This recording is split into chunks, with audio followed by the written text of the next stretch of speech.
만약 당신이 자신의 진짜 가치를 알게 된다면 당신의 삶은 어떻게 달라질까요? 이는 값싼 긍정의 말이 아니라 존재의 가장 깊은 곳, 뼛속까지 스며드는 진정한 깨달음에 대한 이야기입니다. 사실 우리 대부분은 자신의 진정한 가치보다 낮은 수준의 삶을 살아가고 있습니다. 우리는 스스로의 감정을 값싸게 흥정하고 우리를 지치게 만드는 관계를 쉽게 용서하며 우리의 열정을 하나씩 갉아먹는 직업을 묵묵히 견뎌냅니다.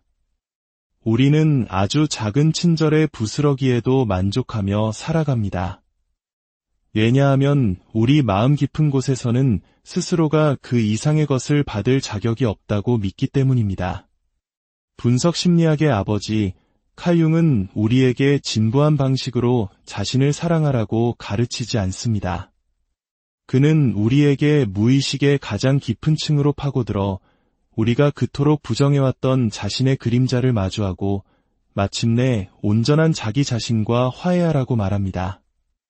융에 따르면 당신이 진정으로 스스로를 귀하게 여길 때 해로운 것들을 끌어당기는 것을 멈추고 당신의 삶에 가장 좋은 것들을 끌어들이기 시작한다고 합니다. 그렇다면 가장 좋은 것이란 무엇일까요? 그것은 당신이 발산하는 진정한 에너지에 공명하는 사람들과 기회들입니다. 더 이상 당신의 마음과 불협화음을 내지 않는 삶, 당신의 일과 사랑, 꿈, 그리고 본질이 하나의 조화로운 강물처럼 흘러가는 삶입니다. 오늘 우리는 왜 자기 자신을 최우선으로 두는 것이 완전히 다른 결과를 끌어당기는지에 대해 깊이 탐구해 볼 것입니다. 이야기가 끝날 때까지 함께 해주시길 바랍니다. 당신이 찾고 있는 해답은 다른 누군가의 말이 아닌 바로 당신 안에서 깨어나기를 기다리고 있는 그 무언가일지도 모르니까요. 첫 번째 이야기, 침묵의 지배자. 무의식의 당신은 늘 비슷한 유형의 사람과 사랑에 빠지고 상처받는 패턴을 반복하고 있나요? 왜 새로운 도전을 앞둘 때마다 보이지 않는 두려움이 당신의 발목을 잡는 걸까요? 서류상으로는 모든 것을 갖춘 것처럼 보이는데 안정적인 직장, 좋은 인간관계 속에서도 왜 마음 한구석이 텅 빈 것처럼 느껴질까요? 마치 다른 사람의 인생을 살고 있는 것처럼 말입니다. 칼 융은 이 모든 것을 움직이는 보이지 않는 힘을 무의식이라 불렀습니다. 융에게 무의식은 단순히 잊혀진 기억이나 처리되지 않은 정보의 창고가 아닙니다. 그것은 살아 숨쉬는 하나의 거대한 시스템이며 모든 가면을 벗어던졌을 때의 진짜 당신입니다. 그곳에는 당신이 차마 인정하고 싶지 않은 모든 것, 사회적으로 용납되지 않거나 너무 고통스러워서 외면해버린 당신의 일부가 고스란히 잠들어 있습니다. 융은 무의식을 컴퓨터의 백그라운드에서 조용히 실행되는 운영체제에 비유했습니다. 무의식은 잠들지 않고 멈추지 않으며 당신의 허락을 구하지도 않습니다. 그것은 지치지 않고 일하며 익숙한 패턴을 재현하고 반복되는 상황을 만들어내어 당신이 늘 하던 방식대로 반응하게 만듭니다. 그리고 우리는 그것을 인생 또는 운명이라고 부릅니다. 한 여성이 계속해서 차갑고 무심한 남성에게 끌리는 것은 단지 그녀의 운이 나빠서가 아닐 수 있습니다. 어쩌면 어린 시절 그녀의 무의식은 사랑이란 본래 불완전하고 결핍된 것이라고 학습했을지 모릅니다. 감정 표현이 서툰 아버지, 늘 바빴던 어머니, 이러한 경험들은 말이 아닌 축적된 감정을 통해 무의식의 깊은 흔적을 남깁니다. 융은 감정이야말로 무의식의 원초적인 언어라고 말했습니다. 이는 현대 심리학에서 말하는 어린 시절 형성된 애착 패턴과 정서적 기억의 연결고리와도 일치합니다. 우리의 정신은 단순히 사실만을 저장하는 것이 아니라 결핍과 거절의 순간에 우리가 어떻게 느꼈는지를 저장합니다. 그리고 성인이 되어 비슷한 상황을 재현하는 것은 우리를 벌주기 위함이 아니라 그 익숙한 감정 상태를 유지하기 위함입니다. 융은 우리가 무의식의 지배 아래 사는 한 결코 자유로워질 수 없다고 믿었습니다. 가장 큰 위험은 그것이 침묵 속에서 움직인다는 것입니다. 우리는 그 힘을 눈치채지 못합니다. 그저 나는 원래 이런 사람이야. 내 이상형은 원래 이래. 인생이 다 그렇지 뭐라고 생각하며 자신의 선택이 온전히 의식적인 것이라 믿습니다. 하지만 융은 경고했습니다. 무의식을 의식화하기 전까지 무의식은 당신의 삶을 지배할 것이고 당신은 그것을 운명이라 부를 것이다. 무의식은 당신이 스스로에 대해 품고 있는 가장 깊은 믿음을 비추는 거울과 같습니다. 만약 당신이 스스로를 부족한 사람, 매력 없는 사람, 사랑받을 자격이 없는 사람이라고 믿는다면 굳이 그 말을 입 밖으로 낼 필요도 없습니다. 무의식은 당신의 태도, 눈빛, 목소리, 그리고 당신이 내리는 모든 선택을 통해 그 믿음을 온 세상에 방송합니다.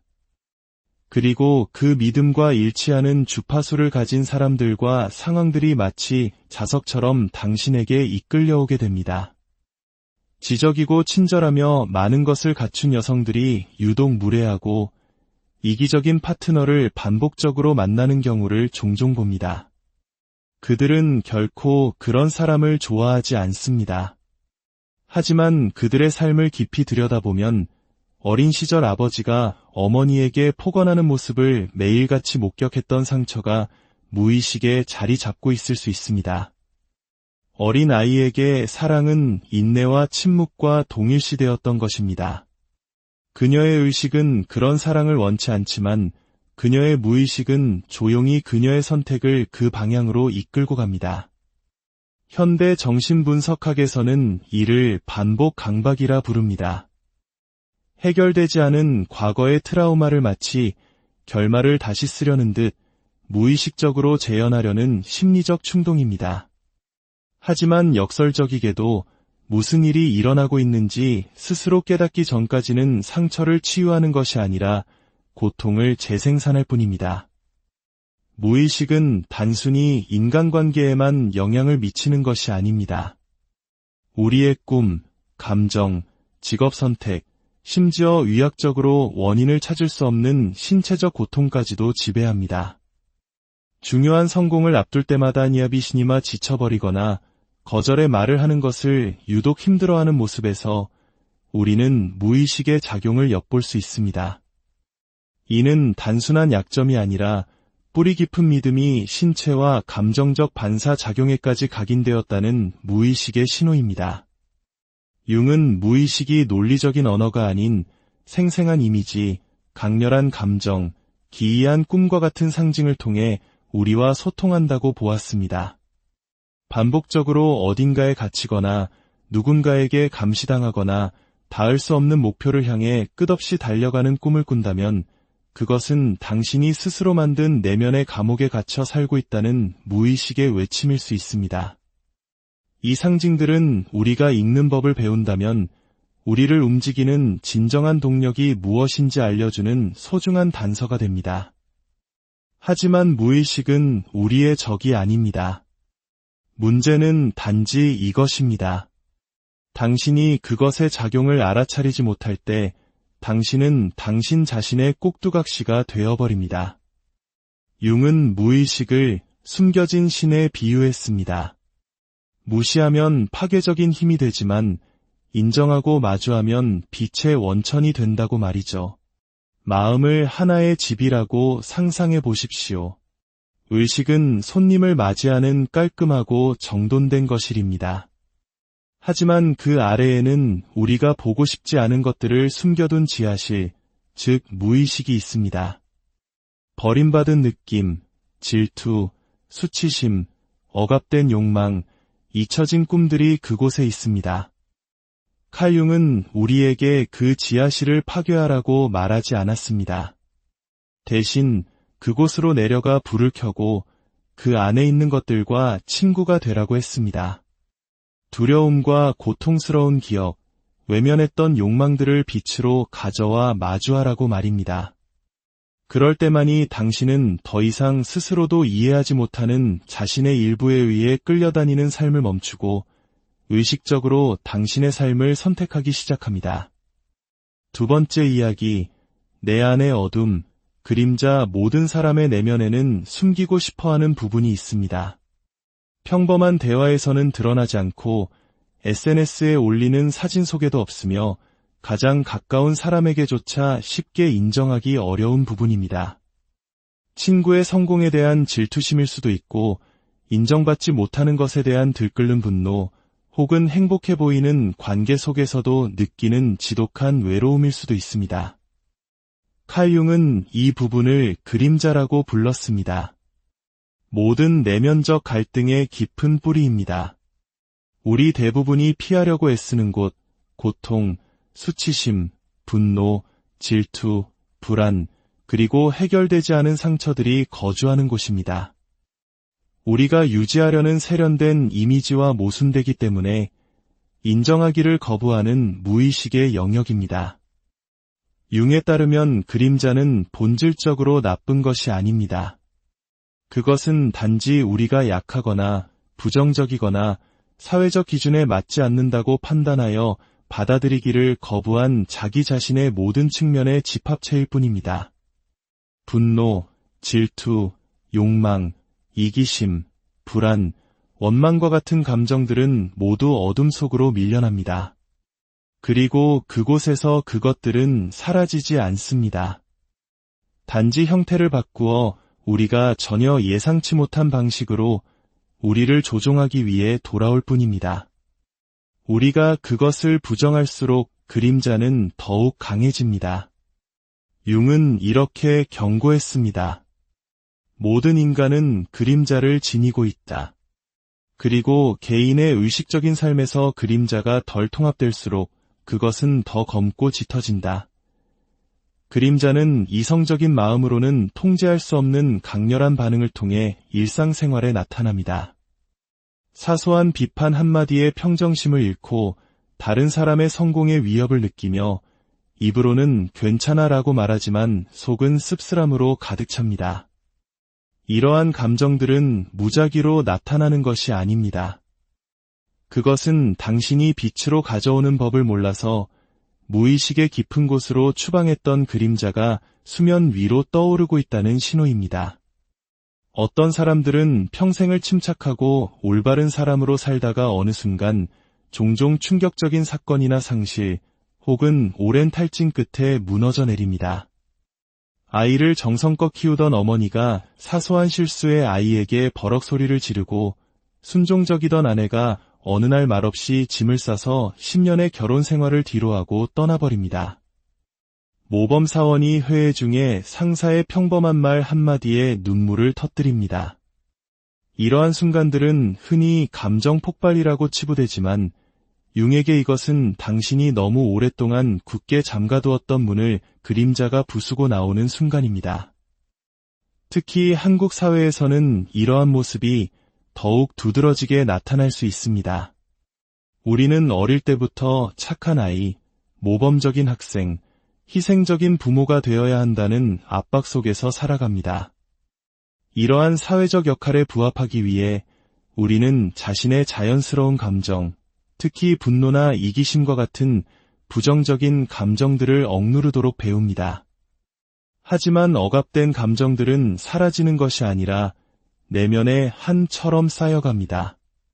그러다 어느 순간 더 이상 억누를 수 없는 지점에 도달했을 때 전혀 예상치 못한 방식으로 터져나오는 것입니다. 칼 융은 말했습니다. 사람은 빛의 형상을 상상함으로써 깨닫게 되는 것이 아니라 어둠을 의식함으로써 깨닫게 된다. 긍정적으로 생각하거나 강한 척한다고 해서 성숙해지는 사람은 아무도 없습니다. 내면의 어둠에 기꺼이 불을 비추고 판단 없이 그것을 바라볼 용기가 있어야만 합니다. 상처 입은 사람들은 종종 두 가지 함정에 빠집니다. 고통을 피하거나 혹은 그 고통 속에 자신을 가두고 그것을 정체성으로 삼아 살아갑니다. 하지만 융은 세 번째 길을 제시했습니다. 그림자를 통합하는 것. 그것을 거부하거나 그 안에 빠져드는 것이 아니라 당신 자신의 일부로서 마주하는 것입니다. 이를 위해서는 나는 질투하고 있어. 나는 무력감을 느껴. 나는 두려워. 라고 인정할 수 있는 보기 드문 수준의 정직함이 필요합니다. 비난이나 합리화를 멈추고 이것 또한 나의 일부이며 사랑받을 자격이 있다고 온전히 인정하는 것입니다. 세 번째 이야기, 놓아줌으로써 얻게 되는 것들 그림자를 인식하는 것은 여정의 시작일 뿐입니다. 진정한 해방은 당신의 어두운 부분을 먹이로 삼아왔던 것들을 감히 놓아줄 때 시작됩니다. 당신이 더 이상 예전의 당신이 아님을 반영하는 것들을 떠나보내는 것입니다. 이것은 당신을 작아지게 만드는 관계일 수도 있고, 당신의 영혼을 잠식하는 직업, 혹은 스스로를 부족하다고 믿게 만드는 낡은 신념일 수도 있습니다. 이것들을 놓아주는 것은 결코 쉽지 않습니다. 그것들은 오랫동안 당신의 정체성의 일부였기 때문입니다. 하지만 그것들을 붙잡고 있는 한 당신은 결코 자유로워질 수 없습니다. 당신을 시들게 만드는 관계에 머무를 때 당신의 무의식은 나는 이 정도의 대우를 받을 만한 사람이야라는 신호를 우주에 보냅니다. 당신의 열정을 앗아가는 일을 계속할 때 무의식은 나는 진정으로 원하는 삶을 살 준비가 되지 않았어라고 이해합니다. 그리고 우주는 당신을 벌하기 위해서가 아니라 당신이 발산하는 그 주파수에 맞는 것을 계속해서 보내줍니다. 당신이 보내는 신호를 거울처럼 비춰줄 뿐입니다. 이것이 융철학의 핵심입니다. 외부 세계는 내면 세계의 거울입니다. 당신의 성장에 더 이상 도움이 되지 않는 것을 놓아줄 때 당신은 거울 속의 비친 모습을 바꾸는 것입니다. 좋은 일은 당신이 그것을 끌어당기려고 노력해서 오는 것이 아닙니다. 당신이 그것이 존재할 수 있는 공간을 가진 사람이 되었기 때문에 오는 것입니다. 융의 관점에서 놓아줌은 상징적인 죽음의 일부입니다. 낡은 자아를 일시적으로 해체하여 새로운 자아가 더 높은 차원에서 다시 태어날 수 있도록 하는 과정입니다. 그 의식적인 상실 속에서 낡은 정체성의 껍질들이 벗겨져 나갈 때 새로운 공간이 열립니다. 진정한 자아가 앞으로 나아갈 수 있는 공간 말입니다. 네 번째 이야기, 진정한 자기로 살아가기. 한 사람의 인생에서 한때 안정적이라고 여겼던 것들, 존경받던 역할, 사랑이라 불렸던 관계에 더 이상 자신이 속하지 않는다고 느끼는 조용하지만 분명한 순간이 찾아옵니다. 칼 융은 이것을 자기의 부름이라고 했습니다. 융에게 자기는 인간 정신의 가장 신성한 중심입니다. 그것은 우리가 사회를 살아가기 위해 사용하는 일상적인 자아가 아니며 사랑받기 위해 쓰는 가면도 아니고 타인이 우리에게 더 씌운 정의는 더더욱 아닙니다. 자기는 당신의 가장 깊고 가장 원초적인 나이며 당신의 직관, 생명 에너지, 삶의 목적, 그리고 그 누구도 흉내낼 수 없는 고유한 본질이 머무는 집입니다. 자기로부터 살아간다는 것은 더 이상 두려움 때문에 행동하거나 인정을 받기 위해 자신의 존재를 거래하거나 당신에게 맞지 않는 틀에 자신을 억지로 구겨넣지 않는다는 것을 의미합니다. 그것은 반항이 아니라 귀향입니다. 외부 세계의 소음 속에서 있고 있었지만 언제나 당신이었던 그 부분으로 돌아가는 것입니다. 자기로부터 살아가는 여성은 언제나 강인해 보이지는 않을 수 있습니다. 하지만 그녀는 명료합니다.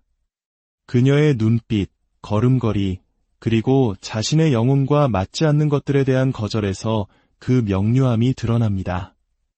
그녀는 자신을 증명하기 위해 소리칠 필요가 없습니다.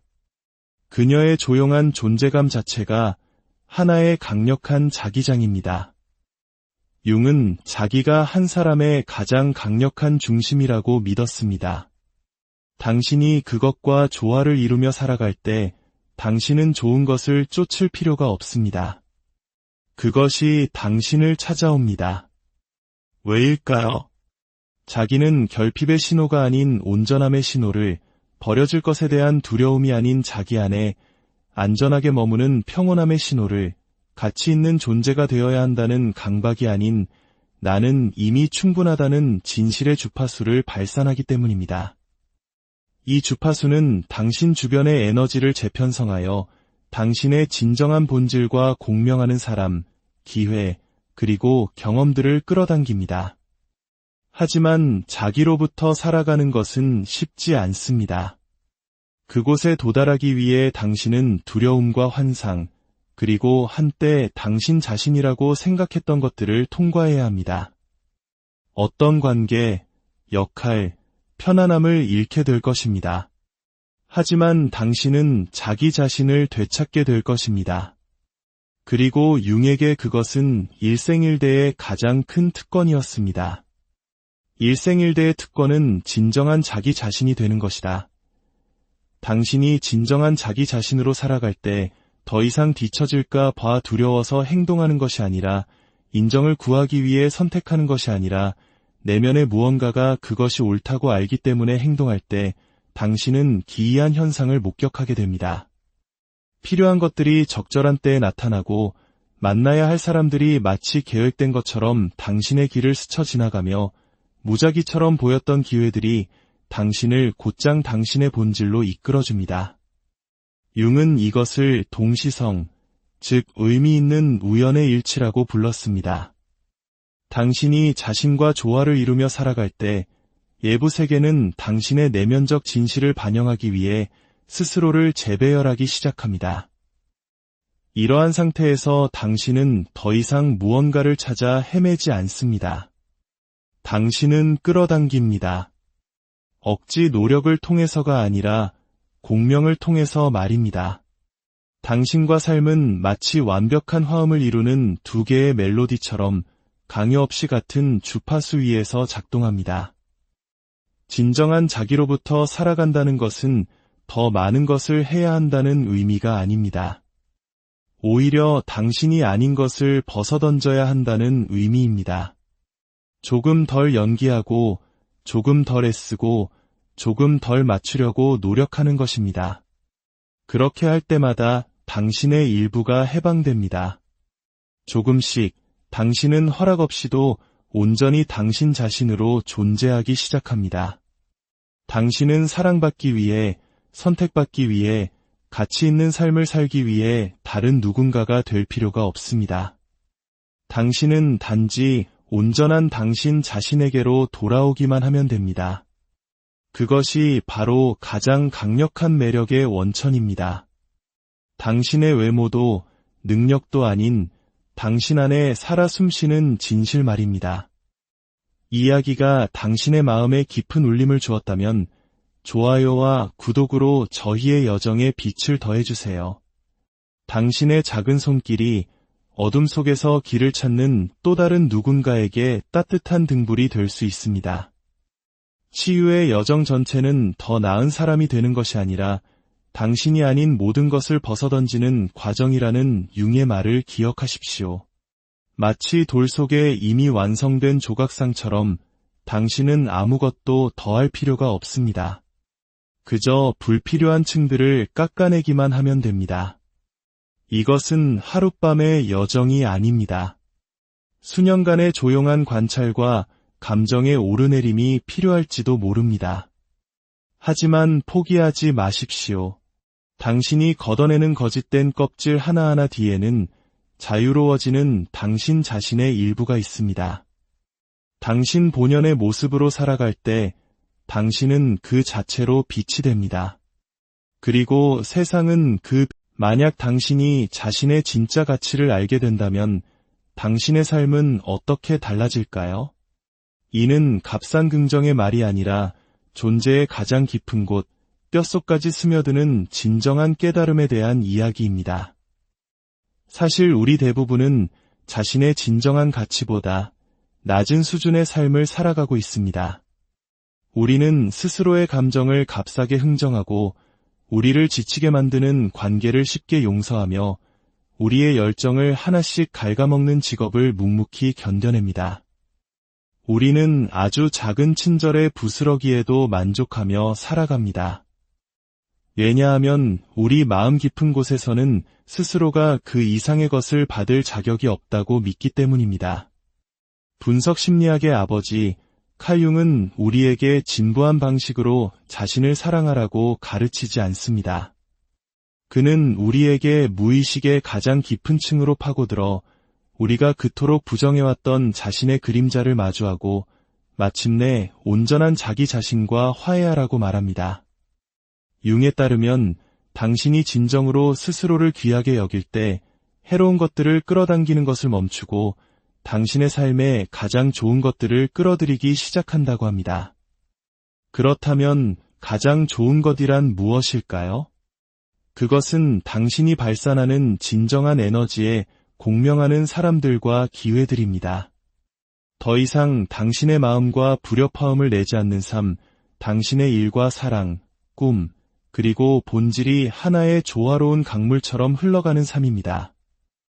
오늘 우리는 왜 자기 자신을 최우선으로 두는 것이 완전히 다른 결과를 끌어당기는지에 대해 깊이 탐구해 볼 것입니다.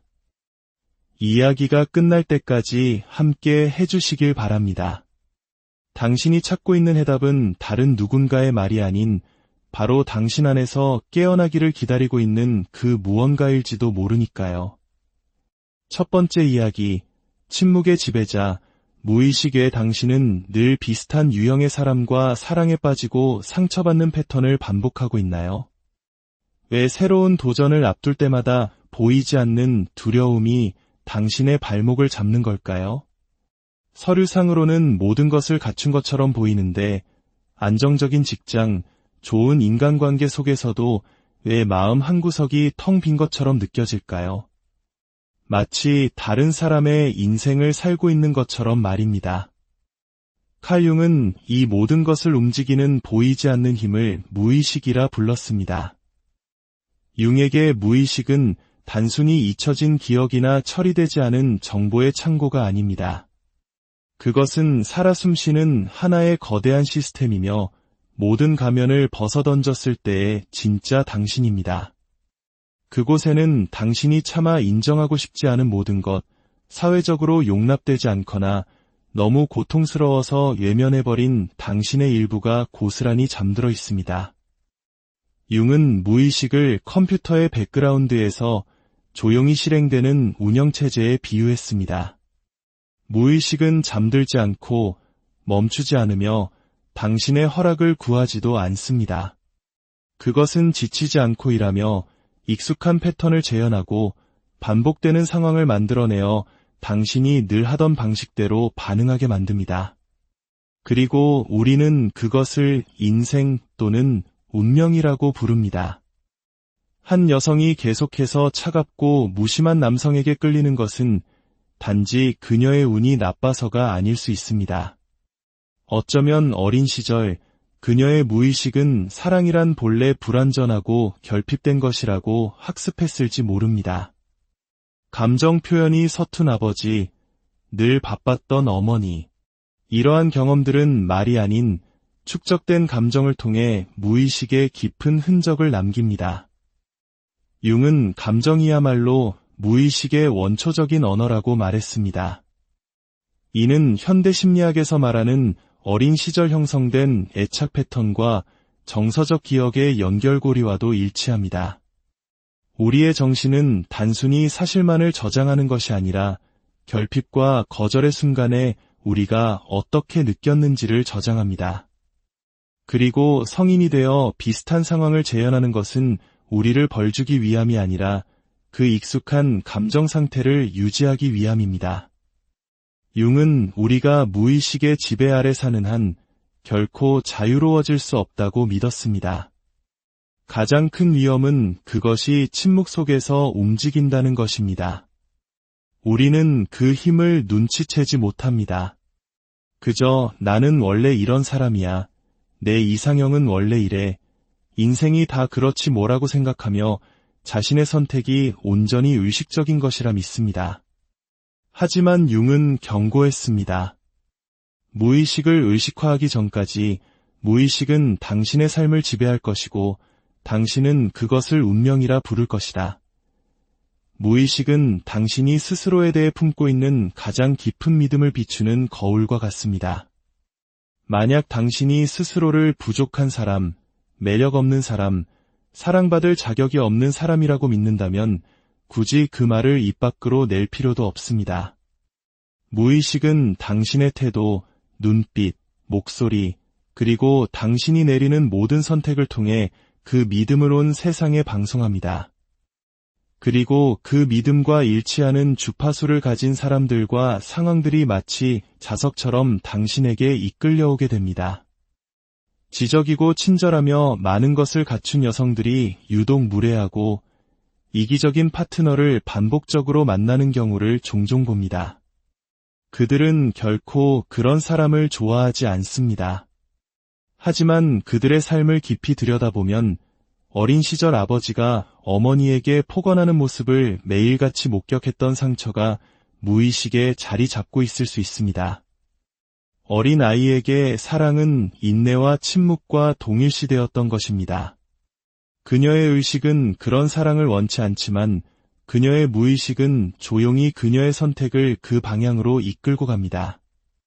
현대 정신분석학에서는 이를 반복 강박이라 부릅니다.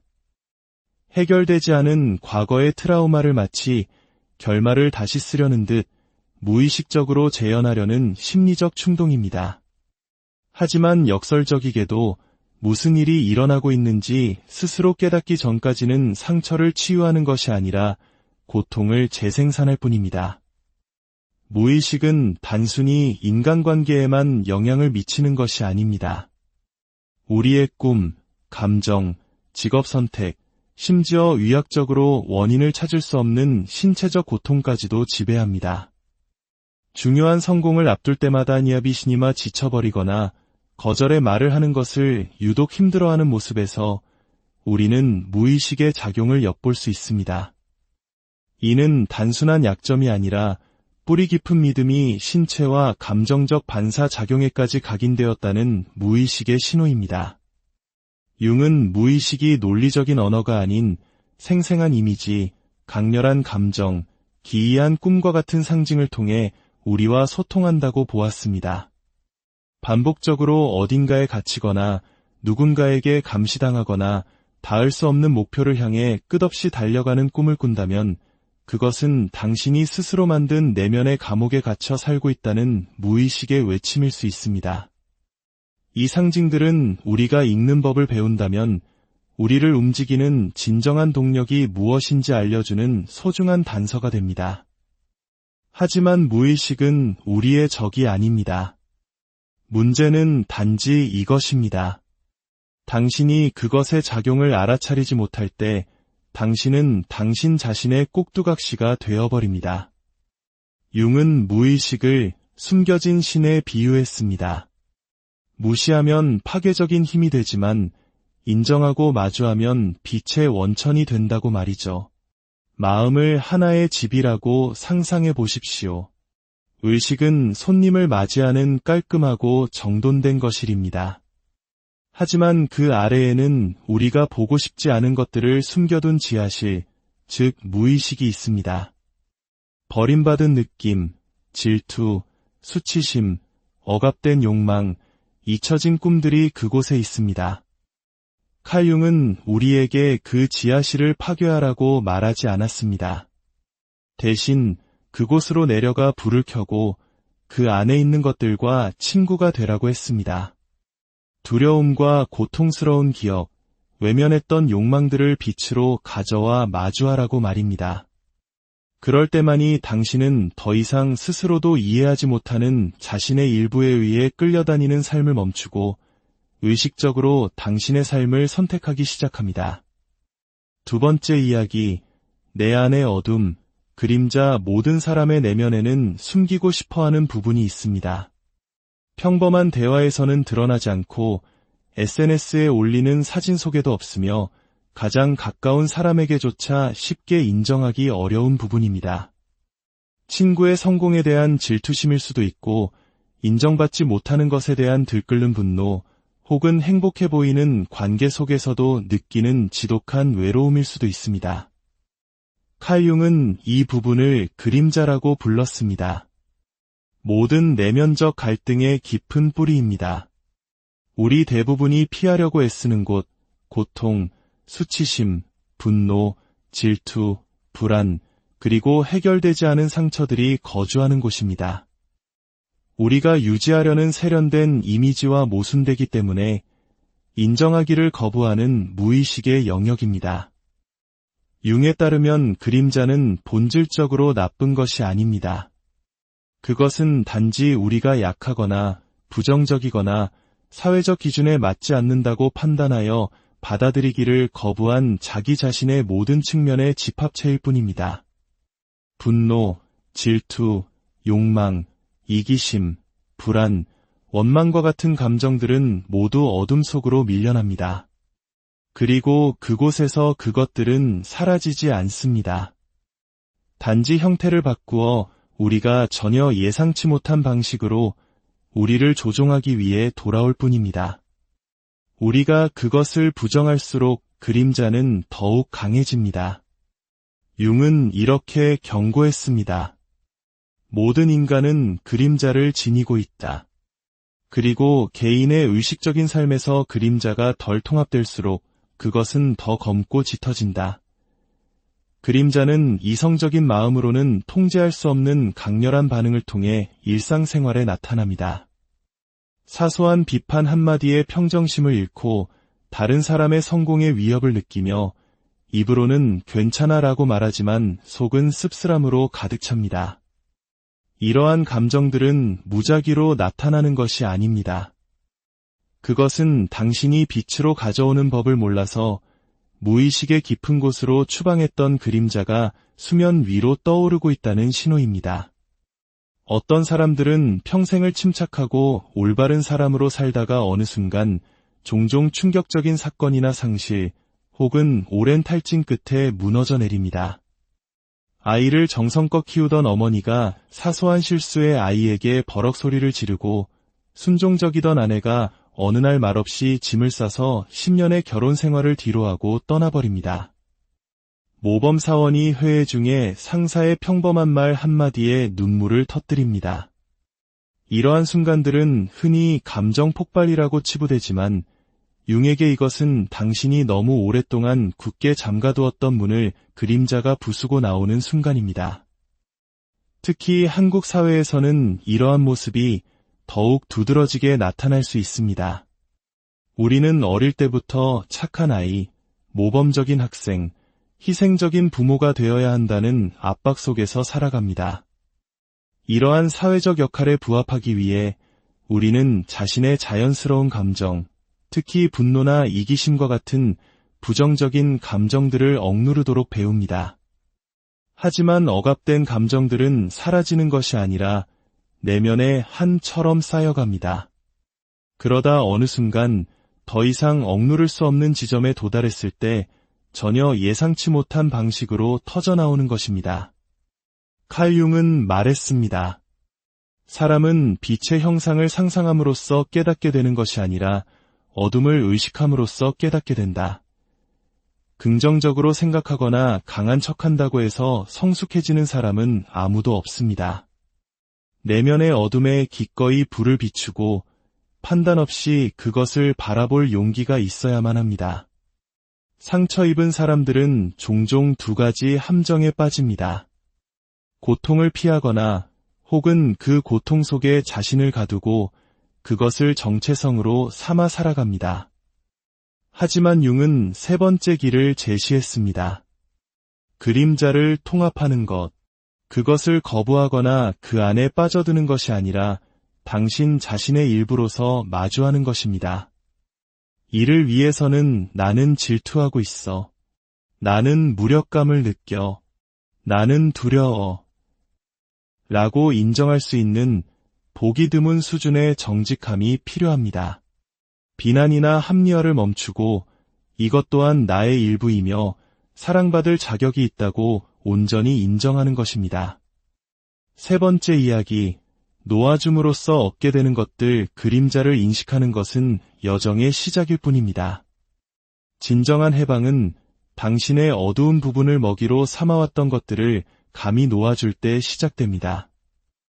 당신이 더 이상 예전의 당신이 아님을 반영하는 것들을 떠나보내는 것입니다. 이것은 당신을 작아지게 만드는 관계일 수도 있고, 당신의 영혼을 잠식하는 직업, 혹은 스스로를 부족하다고 믿게 만드는 낡은 신념일 수도 있습니다. 이것들을 놓아주는 것은 결코 쉽지 않습니다.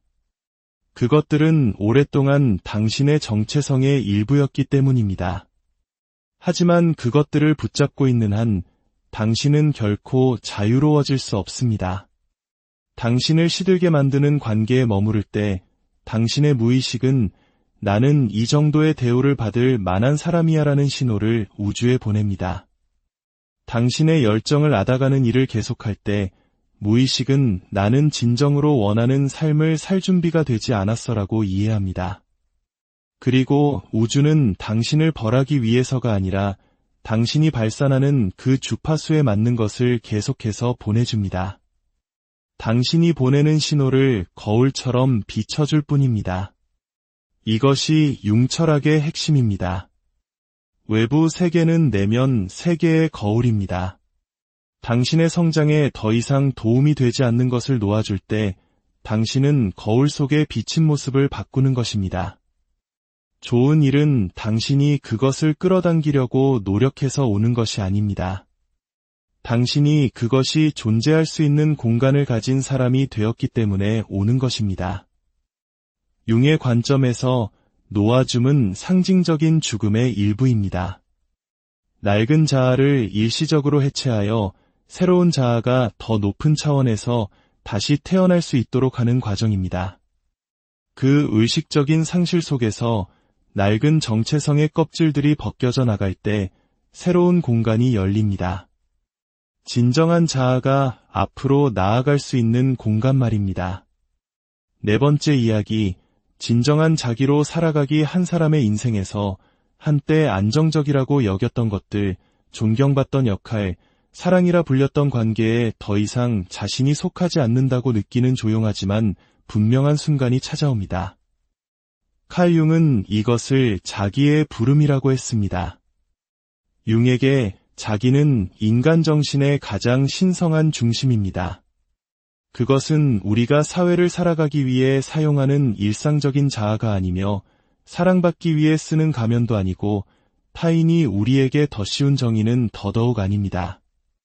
자기는 당신의 가장 깊고 가장 원초적인 나이며 당신의 직관, 생명 에너지, 삶의 목적, 그리고 그 누구도 흉내낼 수 없는 고유한 본질이 머무는 집입니다.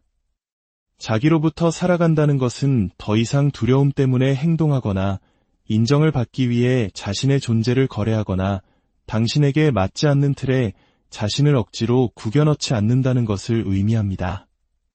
그것은 반항이 아니라 귀향입니다.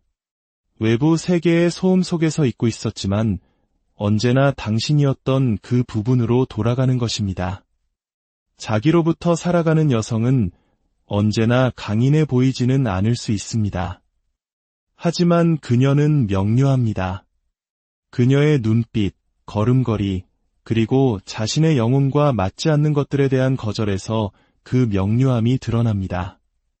그녀는 자신을 증명하기 위해 소리칠 필요가 없습니다. 그녀의 조용한 존재감 자체가 하나의 강력한 자기장입니다. 융은 자기가 한 사람의 가장 강력한 중심이라고 믿었습니다. 당신이 그것과 조화를 이루며 살아갈 때 당신은 좋은 것을 쫓을 필요가 없습니다. 그것이 당신을 찾아옵니다. 왜일까요? 자기는 결핍의 신호가 아닌 온전함의 신호를, 버려질 것에 대한 두려움이 아닌 자기 안에 안전하게 머무는 평온함의 신호를, 가치 있는 존재가 되어야 한다는 강박이 아닌 나는 이미 충분하다는 진실의 주파수를 발산하기 때문입니다. 이 주파수는 당신 주변의 에너지를 재편성하여 당신의 진정한 본질과 공명하는 사람, 기회, 그리고 경험들을 끌어당깁니다. 하지만 자기로부터 살아가는 것은 쉽지 않습니다. 그곳에 도달하기 위해 당신은 두려움과 환상, 그리고 한때 당신 자신이라고 생각했던 것들을 통과해야 합니다. 어떤 관계, 역할, 편안함을 잃게 될 것입니다. 하지만 당신은 자기 자신을 되찾게 될 것입니다. 그리고 융에게 그것은 일생일대의 가장 큰 특권이었습니다. 일생일대의 특권은 진정한 자기 자신이 되는 것이다. 당신이 진정한 자기 자신으로 살아갈 때 더 이상 뒤처질까 봐 두려워서 행동하는 것이 아니라, 인정을 구하기 위해 선택하는 것이 아니라, 내면의 무언가가 그것이 옳다고 알기 때문에 행동할 때 당신은 기이한 현상을 목격하게 됩니다. 필요한 것들이 적절한 때에 나타나고, 만나야 할 사람들이 마치 계획된 것처럼 당신의 길을 스쳐 지나가며, 무작위처럼 보였던 기회들이 당신을 곧장 당신의 본질로 이끌어줍니다.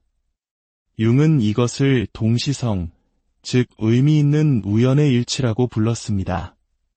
당신이 자신과 조화를 이루며 살아갈 때 예부 세계는 당신의 내면적 진실을 반영하기 위해 스스로를 재배열하기 시작합니다. 이러한 상태에서 당신은 더 이상 무언가를 찾아 헤매지 않습니다. 당신은 끌어당깁니다. 억지 노력을 통해서가 아니라 공명을 통해서 말입니다. 당신과 삶은 마치 완벽한 화음을 이루는 두 개의 멜로디처럼 강요 없이 같은 주파수 위에서 작동합니다.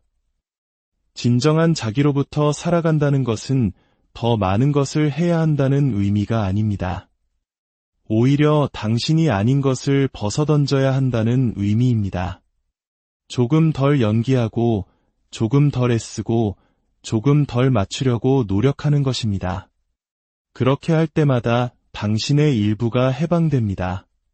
조금씩 당신은 허락 없이도 온전히 당신 자신으로 존재하기 시작합니다. 당신은 사랑받기 위해, 선택받기 위해, 가치 있는 삶을 살기 위해 다른 누군가가 될 필요가 없습니다. 당신은 단지 온전한 당신 자신에게로 돌아오기만 하면 됩니다. 그것이 바로 가장 강력한 매력의 원천입니다. 당신의 외모도 능력도 아닌 당신 안에 살아 숨쉬는 진실 말입니다. 이야기가 당신의 마음에 깊은 울림을 주었다면 좋아요와 구독으로 저희의 여정에 빛을 더해주세요. 당신의 작은 손길이 어둠 속에서 길을 찾는 또 다른 누군가에게 따뜻한 등불이 될 수 있습니다. 치유의 여정 전체는 더 나은 사람이 되는 것이 아니라 당신이 아닌 모든 것을 벗어던지는 과정이라는 융의 말을 기억하십시오. 마치 돌 속에 이미 완성된 조각상처럼 당신은 아무것도 더할 필요가 없습니다. 그저 불필요한 층들을 깎아내기만 하면 됩니다. 이것은 하룻밤의 여정이 아닙니다. 수년간의 조용한 관찰과 감정의 오르내림이 필요할지도 모릅니다. 하지만 포기하지 마십시오. 당신이 걷어내는 거짓된 껍질 하나하나 뒤에는 자유로워지는 당신 자신의 일부가 있습니다. 당신 본연의 모습으로 살아갈 때 당신은 그 자체로 빛이 됩니다. 그리고 세상은 만약 당신이 자신의 진짜 가치를 알게 된다면 당신의 삶은 어떻게 달라질까요? 이는 값싼 긍정의 말이 아니라 존재의 가장 깊은 곳, 뼛속까지 스며드는 진정한 깨달음에 대한 이야기입니다. 사실 우리 대부분은 자신의 진정한 가치보다 낮은 수준의 삶을 살아가고 있습니다. 우리는 스스로의 감정을 값싸게 흥정하고 우리를 지치게 만드는 관계를 쉽게 용서하며 우리의 열정을 하나씩 갉아먹는 직업을 묵묵히 견뎌냅니다. 우리는 아주 작은 친절의 부스러기에도 만족하며 살아갑니다. 왜냐하면 우리 마음 깊은 곳에서는 스스로가 그 이상의 것을 받을 자격이 없다고 믿기 때문입니다. 분석 심리학의 아버지 칼 융은 우리에게 진부한 방식으로 자신을 사랑하라고 가르치지 않습니다. 그는 우리에게 무의식의 가장 깊은 층으로 파고들어 우리가 그토록 부정해왔던 자신의 그림자를 마주하고 마침내 온전한 자기 자신과 화해하라고 말합니다. 융에 따르면 당신이 진정으로 스스로를 귀하게 여길 때 해로운 것들을 끌어당기는 것을 멈추고 당신의 삶에 가장 좋은 것들을 끌어들이기 시작한다고 합니다. 그렇다면 가장 좋은 것이란 무엇일까요? 그것은 당신이 발산하는 진정한 에너지에 공명하는 사람들과 기회들입니다. 더 이상 당신의 마음과 불협화음을 내지 않는 삶, 당신의 일과 사랑, 꿈, 그리고 본질이 하나의 조화로운 강물처럼 흘러가는 삶입니다. 오늘 우리는 왜 자기 자신을 최우선으로 두는 것이 완전히 다른 결과를 끌어당기는지에 대해 깊이 탐구해 볼 것입니다. 이야기가 끝날 때까지 함께 해주시길 바랍니다. 당신이 찾고 있는 해답은 다른 누군가의 말이 아닌 바로 당신 안에서 깨어나기를 기다리고 있는 그 무언가일지도 모르니까요. 첫 번째 이야기, 침묵의 지배자, 무의식의 당신은 늘 비슷한 유형의 사람과 사랑에 빠지고 상처받는 패턴을 반복하고 있나요? 왜 새로운 도전을 앞둘 때마다 보이지 않는 두려움이 당신의 발목을 잡는 걸까요? 서류상으로는 모든 것을 갖춘 것처럼 보이는데 안정적인 직장, 좋은 인간관계 속에서도 왜 마음 한구석이 텅 빈 것처럼 느껴질까요?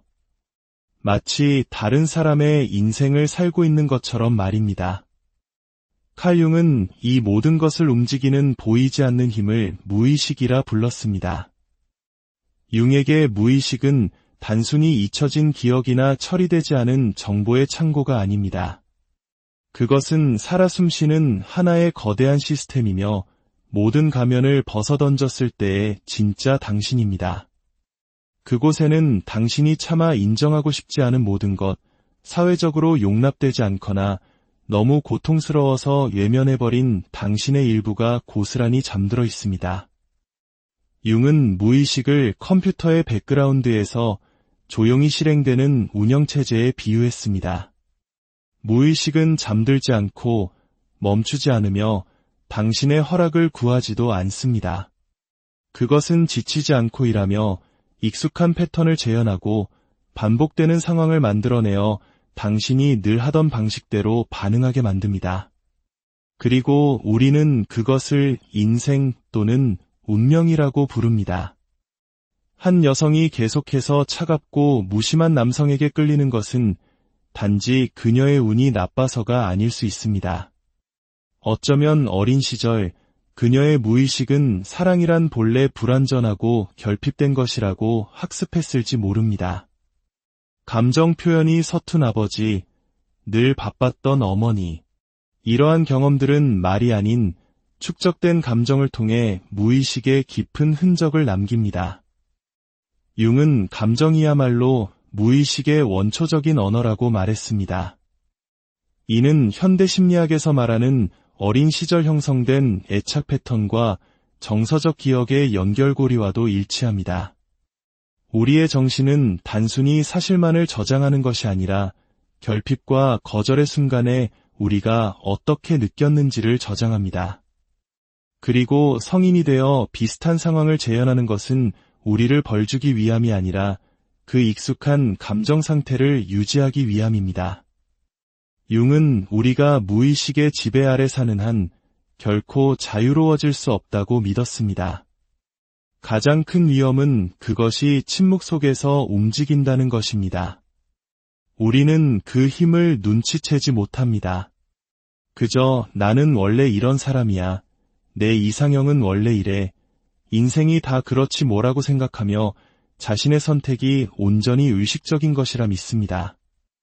하지만 융은 경고했습니다. 무의식을 의식화하기 전까지 무의식은 당신의 삶을 지배할 것이고 당신은 그것을 운명이라 부를 것이다. 무의식은 당신이 스스로에 대해 품고 있는 가장 깊은 믿음을 비추는 거울과 같습니다. 만약 당신이 스스로를 부족한 사람, 매력 없는 사람, 사랑받을 자격이 없는 사람이라고 믿는다면 굳이 그 말을 입 밖으로 낼 필요도 없습니다. 무의식은 당신의 태도, 눈빛, 목소리, 그리고 당신이 내리는 모든 선택을 통해 그 믿음을 온 세상에 방송합니다. 그리고 그 믿음과 일치하는 주파수를 가진 사람들과 상황들이 마치 자석처럼 당신에게 이끌려오게 됩니다. 지적이고 친절하며 많은 것을 갖춘 여성들이 유독 무례하고 이기적인 파트너를 반복적으로 만나는 경우를 종종 봅니다. 그들은 결코 그런 사람을 좋아하지 않습니다. 하지만 그들의 삶을 깊이 들여다보면 어린 시절 아버지가 어머니에게 폭언하는 모습을 매일같이 목격했던 상처가 무의식에 자리 잡고 있을 수 있습니다. 어린 아이에게 사랑은 인내와 침묵과 동일시되었던 것입니다. 그녀의 의식은 그런 사랑을 원치 않지만 그녀의 무의식은 조용히 그녀의 선택을 그 방향으로 이끌고 갑니다. 현대 정신분석학에서는 이를 반복 강박이라 부릅니다. 해결되지 않은 과거의 트라우마를 마치 결말을 다시 쓰려는 듯 무의식적으로 재현하려는 심리적 충동입니다. 하지만 역설적이게도 무슨 일이 일어나고 있는지 스스로 깨닫기 전까지는 상처를 치유하는 것이 아니라 고통을 재생산할 뿐입니다. 무의식은 단순히 인간관계에만 영향을 미치는 것이 아닙니다. 우리의 꿈, 감정, 직업 선택, 심지어 의학적으로 원인을 찾을 수 없는 신체적 고통까지도 지배합니다. 중요한 성공을 앞둘 때마다 니아비시니마 지쳐버리거나 거절의 말을 하는 것을 유독 힘들어하는 모습에서 우리는 무의식의 작용을 엿볼 수 있습니다. 이는 단순한 약점이 아니라 뿌리 깊은 믿음이 신체와 감정적 반사작용에까지 각인되었다는 무의식의 신호입니다. 융은 무의식이 논리적인 언어가 아닌 생생한 이미지, 강렬한 감정, 기이한 꿈과 같은 상징을 통해 우리와 소통한다고 보았습니다. 반복적으로 어딘가에 갇히거나 누군가에게 감시당하거나 닿을 수 없는 목표를 향해 끝없이 달려가는 꿈을 꾼다면 그것은 당신이 스스로 만든 내면의 감옥에 갇혀 살고 있다는 무의식의 외침일 수 있습니다. 이 상징들은 우리가 읽는 법을 배운다면 우리를 움직이는 진정한 동력이 무엇인지 알려주는 소중한 단서가 됩니다. 하지만 무의식은 우리의 적이 아닙니다. 문제는 단지 이것입니다. 당신이 그것의 작용을 알아차리지 못할 때 당신은 당신 자신의 꼭두각시가 되어버립니다. 융은 무의식을 숨겨진 신에 비유했습니다. 무시하면 파괴적인 힘이 되지만 인정하고 마주하면 빛의 원천이 된다고 말이죠. 마음을 하나의 집이라고 상상해 보십시오. 의식은 손님을 맞이하는 깔끔하고 정돈된 거실입니다. 하지만 그 아래에는 우리가 보고 싶지 않은 것들을 숨겨둔 지하실, 즉 무의식이 있습니다. 버림받은 느낌, 질투, 수치심, 억압된 욕망, 잊혀진 꿈들이 그곳에 있습니다. 칼 융은 우리에게 그 지하실을 파괴하라고 말하지 않았습니다. 대신 그곳으로 내려가 불을 켜고 그 안에 있는 것들과 친구가 되라고 했습니다. 두려움과 고통스러운 기억, 외면했던 욕망들을 빛으로 가져와 마주하라고 말입니다. 그럴 때만이 당신은 더 이상 스스로도 이해하지 못하는 자신의 일부에 의해 끌려다니는 삶을 멈추고 의식적으로 당신의 삶을 선택하기 시작합니다. 두 번째 이야기, 내 안의 어둠, 그림자. 모든 사람의 내면에는 숨기고 싶어하는 부분이 있습니다. 평범한 대화에서는 드러나지 않고 SNS에 올리는 사진 속에도 없으며 가장 가까운 사람에게조차 쉽게 인정하기 어려운 부분입니다. 친구의 성공에 대한 질투심일 수도 있고 인정받지 못하는 것에 대한 들끓는 분노, 혹은 행복해 보이는 관계 속에서도 느끼는 지독한 외로움일 수도 있습니다. 칼 융은 이 부분을 그림자라고 불렀습니다. 모든 내면적 갈등의 깊은 뿌리입니다. 우리 대부분이 피하려고 애쓰는 곳, 고통, 수치심, 분노, 질투, 불안, 그리고 해결되지 않은 상처들이 거주하는 곳입니다. 우리가 유지하려는 세련된 이미지와 모순되기 때문에 인정하기를 거부하는 무의식의 영역입니다. 융에 따르면 그림자는 본질적으로 나쁜 것이 아닙니다. 그것은 단지 우리가 약하거나 부정적이거나 사회적 기준에 맞지 않는다고 판단하여 받아들이기를